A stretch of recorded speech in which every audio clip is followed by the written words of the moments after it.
তারপরে মেয়েরা একটা গার্মেন্টসের মালিক, এই আলী মাহমুদ মেয়ের দাদার নাম। আমি ওইখানে ছিলাম, প্রায় 18-19 বছর ছিলাম তাদের এখানে।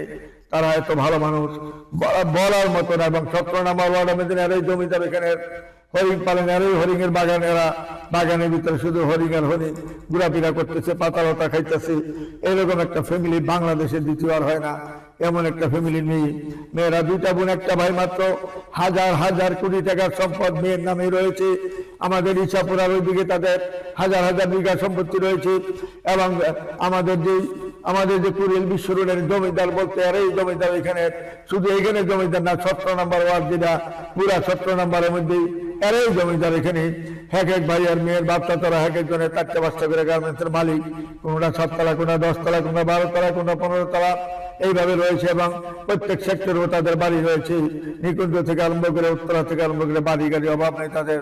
এবং যেই বাড়িটাতে তারা থাকেন বিশাল বড় বাড়ি, ওই বাড়িতে আছে 17টা বেডরুম। এই বেডরুমের মধ্যে তারা এক একজনে এক একটা থাকে। মেহমান যদি 20 জন আছে অসুবিধা নাই, মেহমানের রুম আলাদা আলাদা রয়েছে, সবকিছু আলাদাভাবে করা হয়েছে। প্রায় 50 কোটি টাকা খরচ করে এই ফ্ল্যাটটা সেইভাবে করেছেন। ইনশাল্লাহ 5 বছর যাবৎ কাজ করেই তারা শুধু যাচ্ছে এই ফ্ল্যাটের মধ্যে। এত বড় ফ্ল্যাট, এত বড় বিশাল বাড়ি। আসুন আমাদের নির্ভরযোগ্য প্রতিষ্ঠানে যোগাযোগ করি, তার ঠিকানা খুঁজে নেবেন।